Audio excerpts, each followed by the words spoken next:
Pakistan versus Sri Lanka के दरमियान 3 ODI matches की जो सीरीज है भाई साहब, उसका स्टार्ट कल से होने जा रहा है। And I want be surprise कि पाकिस्तान ये सीरीज 3-0 से विन करेगा। इस पर भी बात करते हैं, लेकिन उससे पहले जो एक मेन बात है, शाहीन शाह अफरीदी की प्रेस कॉन्फ्रेंस अभी अभी सुन के आए हैं, तो उस पर बात करना ज़्यादा ज़रूरी हो जाता है क्योंकि बड़े मज़े मज़े के सवाल हुए हैं भाई से और क्या ही मज़े के जवाब दिए। सबसे पहले तो भाई साहब वो अपनी कैप्टनसी पे कहते हैं कि शाहीन शाह अफरीदी जब कैप्टन बनने के लिए उनको बुलाया गया, उनसे बातचीत हुई, तो उसके बाद उन्होंने पहले रिजवान को कॉल की और उनसे बातचीत की, मशवरा किया और उनसे पूछा कि भाई साहब आपकी इस पे क्या फीलिंग्स हैं, क्या राय हैं, वो बताएं, फिर उस हिसाब से देखते हैं। तो आगे से रिजवान ओब्वियसली बड़े अच्छे इंसान हैं, उन्होंने भी यही कहा कि बड़े अच्छे इंसान हैं, तो उन्होंने कहा कि भाई साहब ठीक है, अगर आपको ऑफर हो रही है तो कोई मसला नहीं है मुझे। तब जाके फिर शाहीन साहब ने कप्तानी ली। खैर ये एक चीज़ है जो कि मुझे सुन के बड़ा अच्छा लगा कि शुक्र है कोई कम्युनिकेशन हुई है पुराने कप्तान और नए कप्तान के दरमियान, वरना तो भाई साहब सीधा सीधा सिर्फ ये बता देते हैं कि भाई आप कैप्टन नहीं रहे और ये फलाना बंदा अब कैप्टन बन चुका है। हमेशा ऐसे ही होता है, लेकिन ये एक चीज़ सुन के मुझे बड़ा अच्छा लगा। और वैसे अभी तक भी मैं ये चीज़ पे अभी भी हूँ कि रिजवान को कैप्टनसी से नहीं हटाना चाहिए, इस चीज़ को मैं डिनाई नहीं कर रहा अभी भी। लेकिन ये एक चीज़ अच्छी हुई है कि जो नया कप्तान बना रहे हैं उसकी मर्ज़ी से उसको पूछ के फिर दोबारा ये वाला फैसला हुआ, ये एक चीज़ अच्छी हुई है मेरे हिसाब से। बाकी आप सबको क्या लगता है वो लाजमी बताना। एक और सवाल शाहीन शाह अफरीदी से होता है कि भाई साहब जब पाकिस्तान टीम जीत जाती है तो उसकी जो कमियाँ होती हैं, खामियाँ होती हैं, उस पर कोई बात नहीं करता। नहीं मतलब हम अभी नहीं बैठे क्या, हम हैं ना, और हम ही तो बात करते हैं जब पाकिस्तान जीत जाती है और हम बैठ के पाकिस्तान पे क्रिटिसाइज़ कर रहे होते हैं, तब लोग आके हम पे क्रिटिसाइज़ कर रहे होते हैं कि भाई साहब क्या हो गया तुम्हें कि पाकिस्तान टीम जीत गई, आप उसके बावजूद भी पाकिस्तान टीम को रगड़ा लगाने पे लगे हुए हो। भाई साहब हम बैठे हुए हैं, टेंशन नहीं लेनी कि पाकिस्तान जीत जाए और हम कोई बात ना करें, हम बैठे हुए हैं, हम करेंगे बात। तो ये क्वेश्चन हुआ, मुझे सुन के बड़ी हंसी आई। मैंने कहा यार हम बैठे तो हैं, हमें किस चीज़ की टेंशन है आपको। और इसी के साथ साथ फील्डिंग पे बात हुई तो शाहीन शाह अफरीदी बड़े चौड़े होकर बता रहे थे कि भाई साहब हमारी फील्डिंग तो बड़ी अच्छी चल रही है और जो हमारा फील्डिंग कोच है वो बड़ी मेहनत कर रहा है। भाई कहाँ मेहनत कर रहे हो, किस जगह पे मेहनत कर रहे हो, कहाँ पे जाके फील्डिंग सेशन लगा रहे हो, ज़रा हमें वो क्लिप्स भी तो सेंड कर दो ना, क्योंकि जो आपकी फील्डिंग हमने इस पूरी सीरीज़ में देखी, खासकर साउथ अफ्रीका के पूरे टूर पे, तो साउथ अफ्रीका ये जो पूरा टूर करके गया पाकिस्तान का, में तो हम सारा डिसअपॉइंट ही हुए आपकी फील्डिंग से।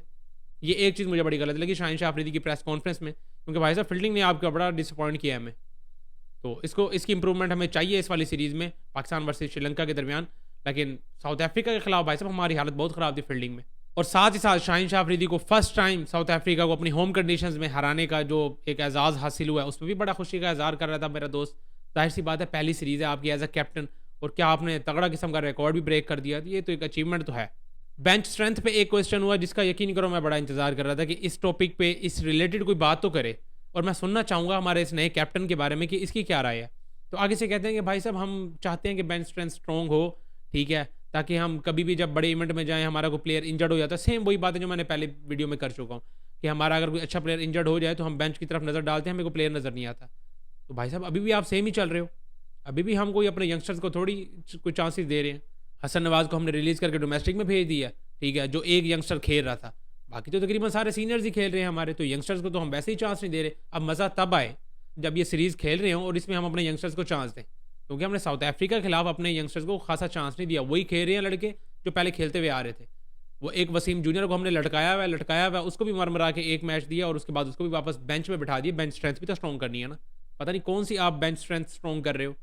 तो इस चीज़ पे भाई साहब ये आपको क्या लगता है लाजमी कमेंट्स में शेयर करें, क्योंकि मुझे नहीं समझ आ रही कि इन्होंने कोई बेंच स्ट्रेंथ अच्छी करने की ज़रा भी कोशिश की है। तो ये था भाई साहब कुल मिला के शाहीन शाह अफरीदी की प्रेस कॉन्फ्रेंस। अब जरा बात करते हैं पाकिस्तान वर्सेस श्रीलंका के दरमियान जो 3 ओडीआई मैचेस का जो भाई साहब ये जो कल से मैच स्टार्ट होने जा रहा है ना, तो इस पर ज़रा बात कर लें। तो पाकिस्तान के ये तीनों जो मैचेस हैं वो रावलपिंडी में, और रावलपिंडी में जो ओडीआई का भाई साहब हाईएस्ट स्कोर है वो है 337, मतलब 300 प्लस यहाँ पे भी हो सकता है, और ये रिसेंट पास्ट का है, मतलब 2023 का ये स्कोर बता रहा हूँ मैं। और इसी के साथ साथ 336 भी है एक, और उसके बाद दूसरे नंबर पे, उसके बाद तो फिर कहीं 2004 पे जाके हाईएस्ट स्कोर पड़ता है। तो मतलब ये रिसेंट पास्ट में ही 2023 में ही 300 प्लस 2 दफ़ा बन चुका है। यहाँ पे 300 बनाना को खासा मुश्किल तो नहीं है, लेकिन खासा मुश्किल फैसलाबाद क्रिकेट स्टेडियम में भी नहीं था, लेकिन वहाँ पे साउथ अफ्रीका और पाकिस्तान दोनों ने करके दिखाया कि भाई साहब नहीं, हम आपको ये वाला नया जो है ये हम करके दिखाएंगे कि भाई फैसलाबाद के फट्टा विकेट पे भी हम आपको 300 नहीं करके दिखाएंगे। तो खैर ये था भाई highest score Rawalpindi cricket stadium का। थोड़ा टॉस पे बात कर लें तो यहाँ भाई साहब जो टॉस जीतेगा ना वो कोशिश यही करेगा कि पहले कहीं बॉलिंग कर ले, क्योंकि रावलपिंडी में चेज़ पे बड़ी मदद मिलती है बैट्समैनों को, और बॉलर्स को उतना ही मसला होता है क्योंकि ड्यू का आपको पता है आजकल मौसम इस तरह से ही चल रहा है पाकिस्तान में कि ड्यू ने तो आना ही आना होता है। कोई नसीबों से कोई अगर हवा शवा चल गई या कोई सीन ऐसा बन गया तो ड्यू शायद ना आए, वरना ड्यू ने आना ही होता सेकंड इनिंग्स में। तो तब तो भाई साहब बॉलर्स माफ़ी मांग रहे होते हैं कि भाई हमारे हाथ में बॉल ना थमाओ, चाहे वो फास्ट बॉलर हो चाहे स्पिनर हो। तो इसलिए भाई साहब जो भी टॉस जीतेगा मेरे हिसाब से वो पहले बॉलिंग करना चाहेगा, बाकी देखते हैं क्या बनता है। टॉस का ये सीन हो गया। अब ज़रा भाई साहब रिकॉर्ड्स पे बात कर लें पाकिस्तान वर्सेस श्रीलंका के दरमियान।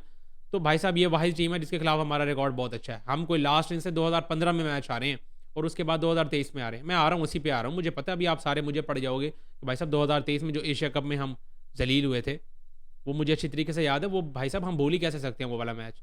तो 2015 के बाद हम 2023 में वो मैच हारे हुए हैं और उसके आगे और पीछे हम कोई मैच नहीं हारे हुए 2015 से लेके ना अब ये 2025 तक सिर्फ हम एक ही मैच हारे हुए हैं।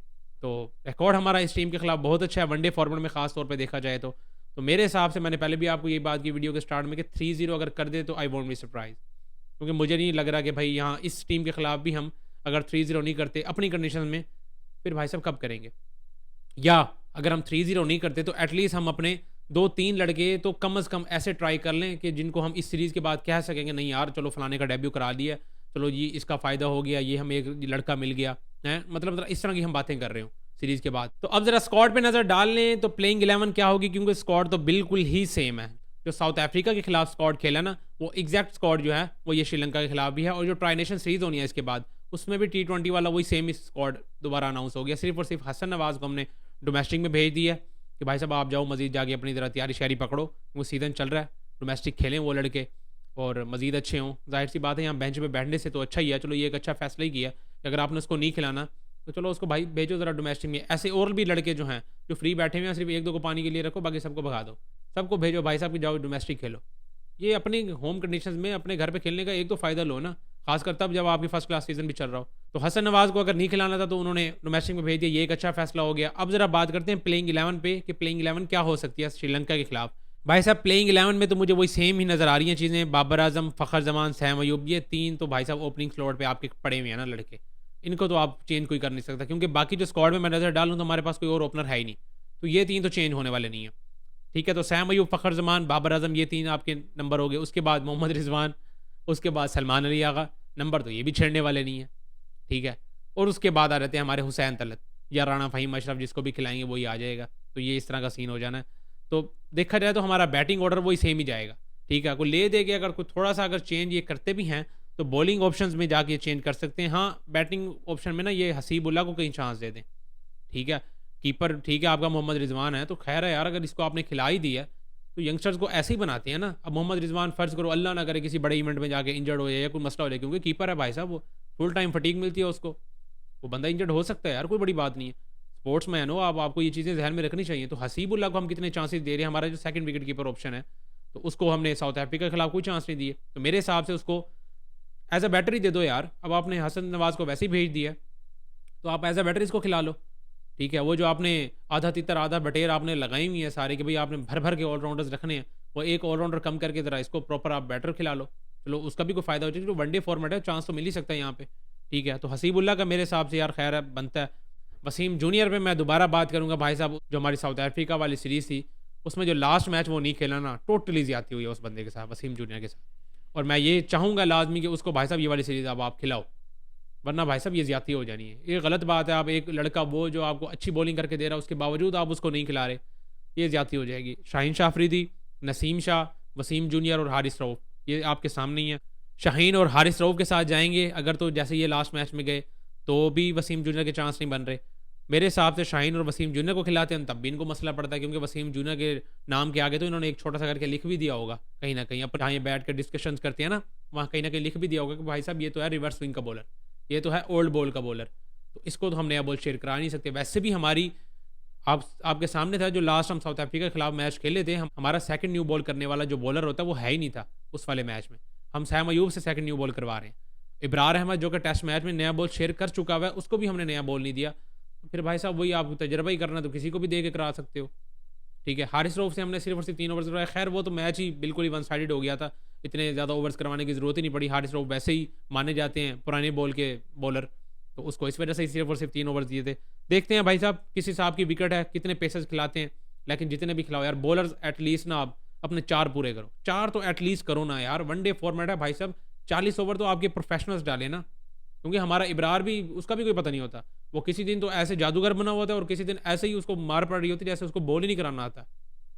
तो हमें ये चीज़ भी माइंड में रखनी चाहिए कि किसी टाइम किसी दिन हमारा कोई मेन बॉलर भी फेल हो सकता है।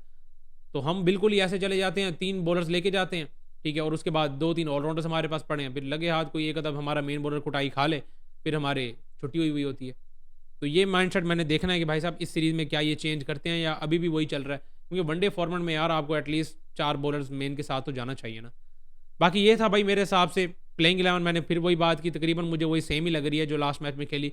लेकिन मैं यंगस्टर्स पे बात लाजमी करूँगा, जो हमारे यंगस्टर्स हैं, खासकर फैसल अकरम और हसीबुल्ला। तो इन जैसे यार यंगस्टर्स को एटलीस्ट थोड़ा बहुत चांस दें यार, यही होम कंडीशंस ही होती हैं, इन्हीं सीरीज़ में ही अपने यंगस्टर्स को तैयार किया जाता है। शाहीन शाह अफरीदी ने प्रेस कॉन्फ्रेंस में बैठ के यही बात की कि हमने भाई साहब अपनी बेंच स्ट्रेंथ को भी अच्छा करना है। तो भाई उसको अच्छा आप प्लेयर्स को खिलाने से ही अच्छा कर सकते हो।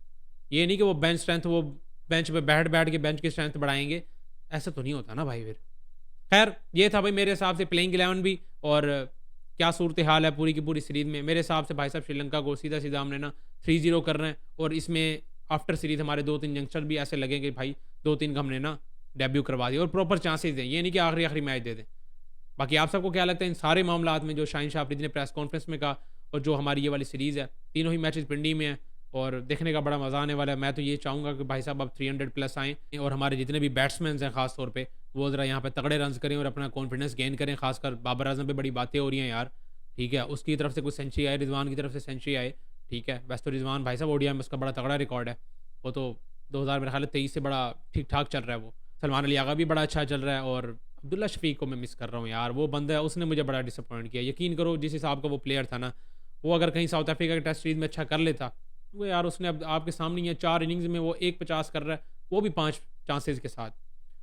क्या ही बात करें यार उस पर। वैसे भी उसका ओडीआई का रिकॉर्ड भी कुछ खास अच्छा नहीं है। मैं उसको यकीन करो तीनों फॉर्मेट में देखना चाहता हूँ, और वो पता नहीं क्यों मेरे से इतना नाराज़ है कि वो मुझे देखना ही नहीं चाहता। खैर आप सबको क्या लगता है यार, लाजमी कमेंट्स में शेयर करें। इस वीडियो में इतना ही, मिलते हैं नेक्स्ट वीडियो में।